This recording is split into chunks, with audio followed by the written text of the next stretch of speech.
Hello everyone's. I am here for my review of Manifest Season 3, Episode 3. If you were new to my channel, welcome. If you're returning, you one of my peoples, welcome back. Y'all excuse the hair. I am tired of trying to attempt to do braids out and twist outs. So we're just gonna be rocking these chunky twists for a while as a protective style. Still trying to get used to my new hair, my hair being shorter. So this is what we rocking with right now. I know y'all did not come to this video for me to be talking about my twists. So let's get into the video. Now we gonna start off with Vance. He is being interrogated about, one, how did he know about the tail fin, and two, how did he get into Cuba.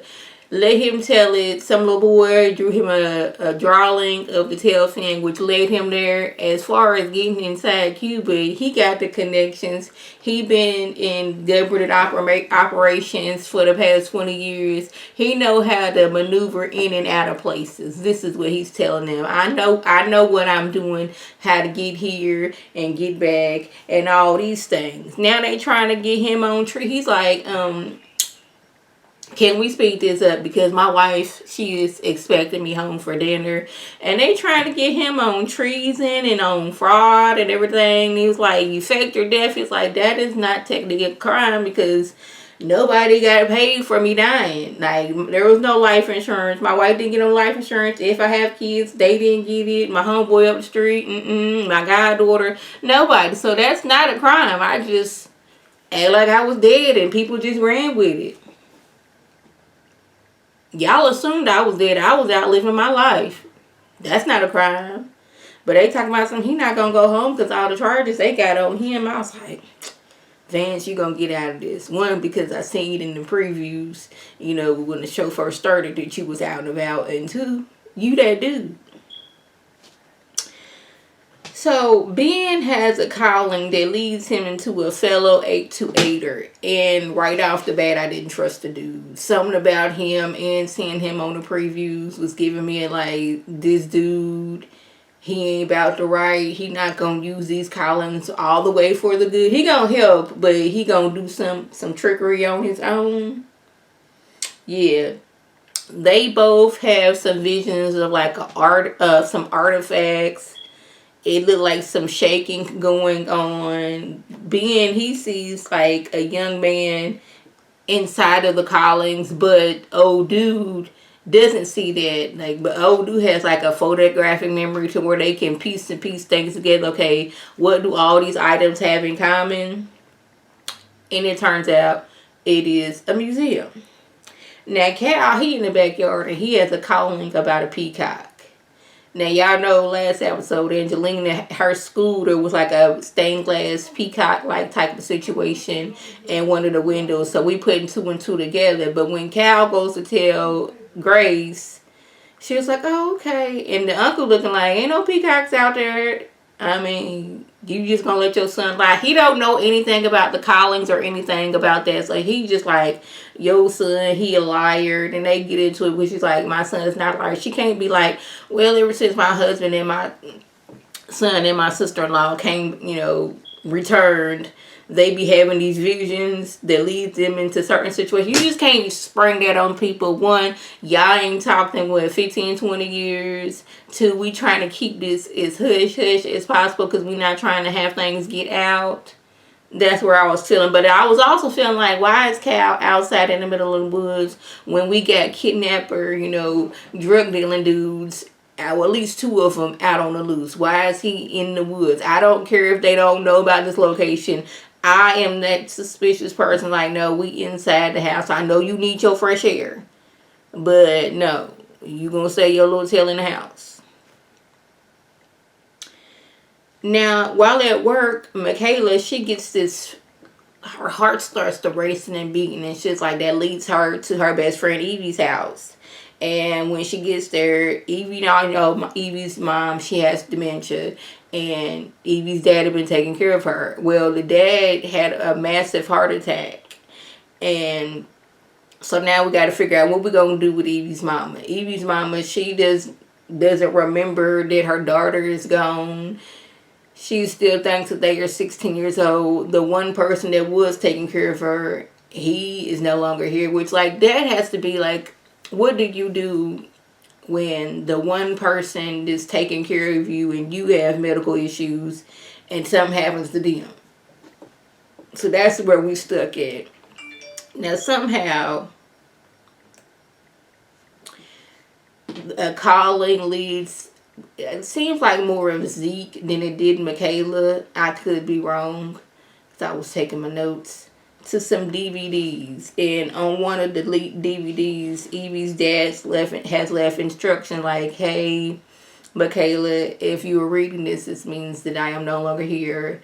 I've made plans for, my wife to be put into an assisted living facility, and I would like for you to have this house." So she's like, oh, like, wow, like, she don't know how to take this. Like, this is so, like, all this is happening. You done passed away. Your wife has dementia. So she's like, asking questions, and you trying to get this done now. You talking about we putting her in assisted living and you give me my house. It's a lot for a person to go to all at once. So, yeah. So Ben and old dude, they get to the museum because Ben, when he was seeing the artifacts flying around, he saw room 601. Well, they get there and there's nobody there, but he thinking it may have been a reflection. It might be room 109. So they get to room 109 and they find this young man passed out. Well, he's passed out, one, because he's sleeping, two, because it's a gas leak. Well, I think, no, he may not have been. I think it was more of the gas leak. I apologize for that. There was a gas leak in the building. So, that just clearly knocked him out. And because of the gas leak, it's causing an explosion. So we got to, hurry up and get him out before it collapses. Well, old dude that is helping Ben, he's let him tell it. He's going to go cut the gas off and to make sure there is no other people inside of the building. Because across the street from the museum, or I don't know if it's a museum or where people, or it may be like a storage facility where people keep their goods and all that stuff. Wherever there was some artifacts there, it was like some homeless people across the street. It's cold outside. Maybe some of them also broke in so they can protect themselves from the elements and all those stuff. That's what he says. Well, we get the young man out the house. Ben gets him home to his mom. Turns out one of the kidnapper drug dealing dudes is his brother. So we got a connection right there. Like, one of the 828ers saved this young man, and the young man's brother is one of the kidnappers who kidnapped Ben's son. We got all these connections going on. We got another connection with Angelina. Her and other kidnapper, the third kidnapper dude, they got this connection. They was both in a picture together.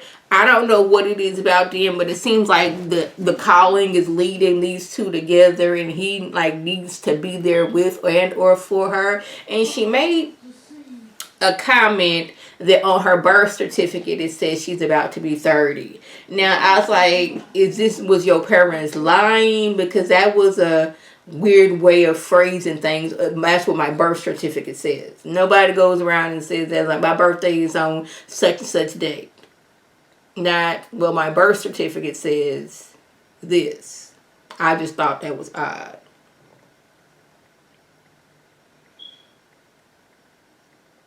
Well, old dude that was helping out Ben, just like I felt, he up to no good. Ben can't find his briefcase or his doggone professor's ID. That's because old dude and stole it. Used Ben's ID in not the best way possible to doggone pawn the stuff off. I'm like, pawn shop guy, you just as bad because doggone it, this man gonna give you the ID. It's all covered up like this. Y'all can't see that it's fully an Altoid container. Well, it turns out one of the pieces that he pawned is like a piece of artifact that Olive and Evangelina are looking for. Well, Mr. I like to steal from places and use other people's ID, just stuffed it in the briefcase and threw it away. So that was like a piece that they needed. But somehow I don't think they're going to be able to get. But then again, you know, the Collins want these things to happen. Yeah. I think that was basically it. Jared did have a little talk with the Major's daughter. Like, your mama was into some mess. She was all about torturing people. So I don't think she is here anymore. I don't know if the daughter knows she's passed away or not. I think she's just missing. But like, your mama was a trip. Your mama was into a lot of stuff. So it could be one of the people that she was associated with, or that she did some mess to, may have done something to her. Which is true, but you know, Simon was not trying to kill the lady. She just wanted information, and it's just that in the process of getting those informations, the lady died. Well, lastly, Vance, he was not here for, you know, rejoining the government operation that he was with. But it was like, we're going to do A, B, C, and D. And turns out what he thought he knew about the A28ers, they knew a lot more and they got all of the information. But Vance, I believe, is still on our side. So yeah, y'all, that was the gist. If I left anything out, by all means. Oh yeah, oh, I forgot to mention this.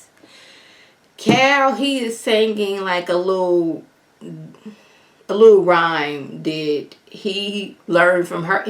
Grace and her brother sung this little ditty, and Cal and Olive did this little thing talking about something about spiders crawling up your back and all this other stuff.